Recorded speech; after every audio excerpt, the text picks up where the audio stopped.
2022 पासून माझी LCB रत्नागिरीवरून चौकशी सुरू आहे। खरं तर चौकशीला माझा कुठलाही त्यावेळी विरोध नव्हता आणि आताही विरोध नाही आहे। परंतु आपण बघितलं असाल की गेल्या 5 वर्षामध्ये अनेक वेळा या चौकशीच्या निमित्ताने माझ्याशी संबंधित असलेल्या अनेक लोकांची चौकशी केली, त्याचे जबाब घेतले। अधिकारी बदलत असतात तशा पुन्हा चौकशा सुरू होत असतात किंवा राजकीय वातावरण बदललं की पुन्हा चौकशा सुरू होतात। हे खरं तर माझ्यावर अन्यायदायक आहे। परंतु असून देत, ज्या चौकशी असतील त्या चौकशीला आम्ही सामोरे जाऊ।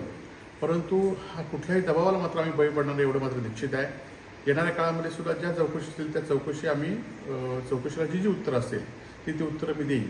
परंतु 5-5 वर्ष LCB विभाग एखाद्या माणसाची चौकशी करत आहे आणि अशा अनेक चौकशा माझ्यावर सुरू झालेल्या चौकशा आज बंद झालेल्या आहेत। फक्त माझीच चौकशी सुरू आहे, हा माझ्यावर अन्याय आहे आणि या विरोधात सुद्धा मी लढणार आहे आणि ह्या विरोधात सुद्धा चौकशीला मी सामोरं जाणार आहे।